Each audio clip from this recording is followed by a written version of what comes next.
Today we are going to talk about hypnosis as a tool to progress towards nirvana. Now, to understand this, we need to understand certain basic facts. Now, there are amazing powers which are there in the human body which the scientists are now trying to discover.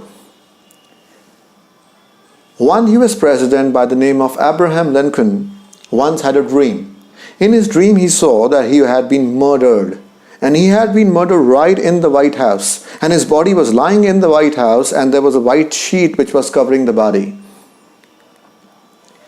The good thing was that he had a habit to write in his personal diary whatever daily happenings were, and he also used to share his private life with his wife. After exactly 3-4 days, he was murdered, and when his diary was found, the people got to know that he was murdered in the same way, on the same date, at the same time, what he saw in his dream.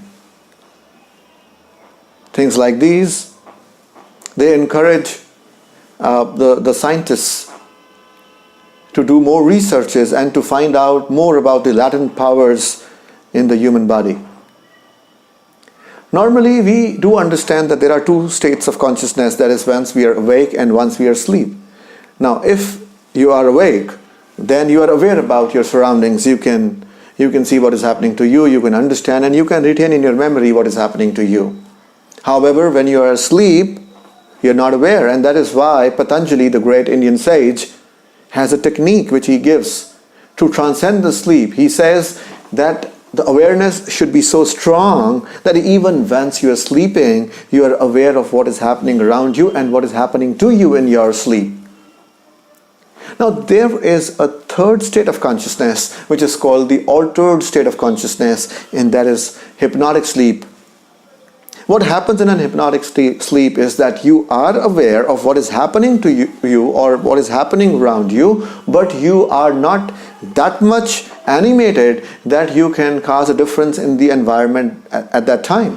For example, if a person is drunk, he has had a lot of alcohol, so he is aware of what is happening to him, but he might not be able to execute the plans which he has for himself right at that particular moment. Why? Because he is not that much animated. He is under the influence of alcohol. So this is the third state of consciousness, that is the hypnotic sleep. Now, the hypnosis as is known in the Western world was started by a person called Dr. Anton Mesmer. Anton Mesmer, he used to say that there is a lot of magnetic energy which runs through the body, and if we can use that magnetic energy, then we can get rid of a lot of diseases which people suffer from. And he applied his techniques and got a lot of success. And the other doctors were very jealous of him, and he had to bear the brunt of jealousy of the other doctors back at that time. So back then, this technique was called mesmerism, named after Dr. Mesmer. When Dr. Mesmer died, that is somewhere around 1814 or 1815, something like that, then there were other doctors which tried to follow his techniques.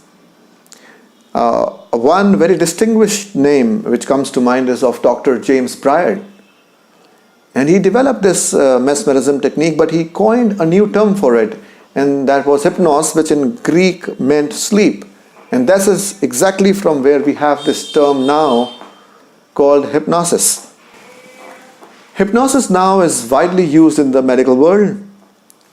When you have to perform surgery on a person, normally you give anesthesia so that part becomes numb and it can be operated upon. But then there are certain people whom you can't administer anesthesia on. In those situations, hypnosis comes handy because they are taught how to self-hypnotize them. So now they can hypnotize themselves and make sure that their part of the body which needs to be done surgery on is numb. And without anesthesia, then they can be operated upon. In the psychological world, hypnosis has been widely used, and there is a new therapy called hypnotherapy in the psychological world. People who are suffering from addiction, from drug addiction or alcohol addiction, or they are suffering from a breakup, on them this therapy is administered. They are taken into a trance and then given some positive suggestions, with the help of which they get rid of their negative emotions, or they get rid of the addiction which they are into. And these are two common uses of hypnosis. But then there is another use of hypnosis which has been kept a little secret. It is not so widely publicly known, and that is when hypnosis has been used by inventors, discoverers. For example, there was a scientist by the name of Thomas Alva Edison, and he was responsible for bringing out about 1,000 plus new inventions. Now this man, when he used to think about new things and how to discover and invent it, he used to have a small glass ball in his hand, and he would sit on his chair, relax, and try to go into a trance, to a hypnotic sleep. And just to make sure that he doesn't sleep, he will carry that ball in his hand, iron round ball, and as soon as sleep will get to him, he will lose the grip on the ball automatically and the ball will fall. And underneath, on the floor, he used to have a plate made of iron. So when the ball would hit that plate, it will make a sound and he will be awake again. So this is how he ensured that he should not fall into a sleep, that he should only go into a hypnotic sleep and not an actual sleep where the awareness won't be there. Because mind only knows the past. Our perceptions are based upon our past experiences. So nothing new can come out of the mind. And if you are in search of something new, then you need to go beyond the mind. And in order to go beyond the mind, many of the inventors have used this technique of hypnosis. And then hypnosis was used for regression. Regression means you are here, but then you are mentally taken back to a previous time in your life. Dr. Sigmund Freud, the father of psychoanalysis, used hypnosis to solve various diseases which had no organic cause. For example, hysteria, paralysis, etc. When he could not find organic causes, he wanted to look back actually into what had happened during the childhood of that person. According to Dr. Freud, a lot of illnesses and a lot of perceptions which people develop are due to what had happened to them during their childhood when they were about 6 years old or 12 years old. Those are the times when, those are the formative years when you develop certain instincts, certain things, which when you become an adult manifest themselves in the form of either your nature or your or diseases. So his theory was that in case you can go back to the childhood, in case you can find out what the child was doing back then or what he was experiencing back then you can solve the diseases which the person is suffering right now.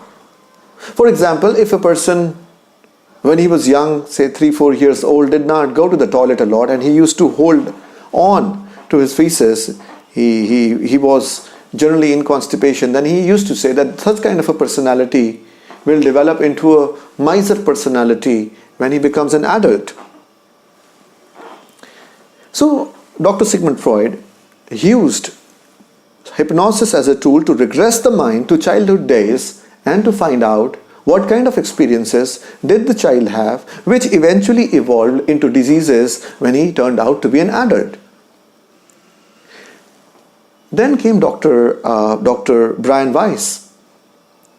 Dr. Brian Weiss, while administering hypnosis to some of the patients, found that the patients had gone not only to their childhood, but accidentally to their previous lives as well.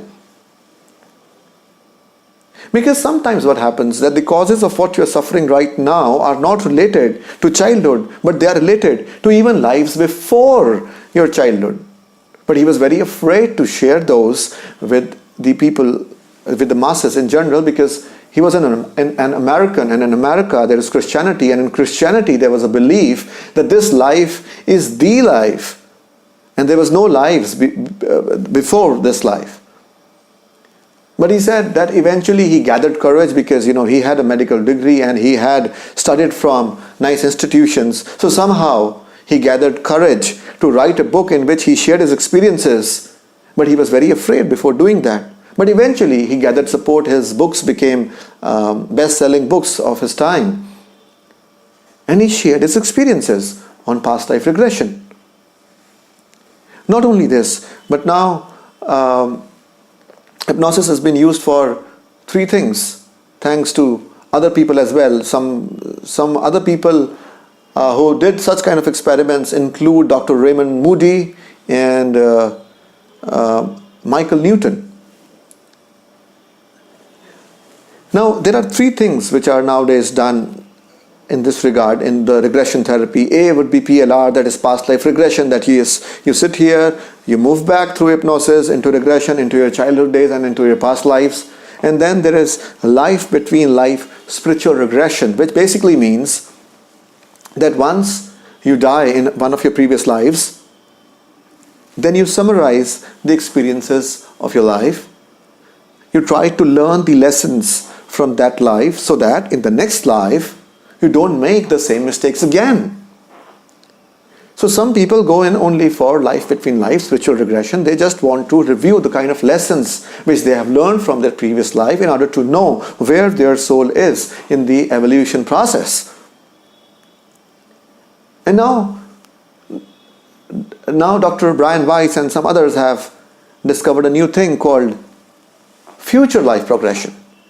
That means people want to see that if I continue as a sannyasi and I surrender myself to the Lord, will I be able to gain moksha? And if I will not be able to gain moksha or nirvana or the final bliss, then in the next life, what would I be? What kind of life I would lead?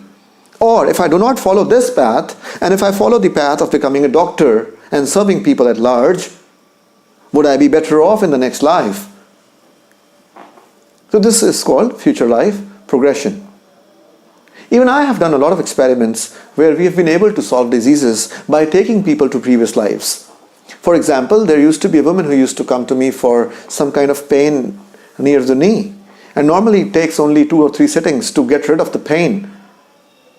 But in this particular case, we had a lot of sittings and there was no result coming on, and therefore I told her that it is better to go and see a doctor, maybe that there is something other than what I can gather off. But then she said, no, Mr. Prabal, I really like you to do something more on me because I have trust in you.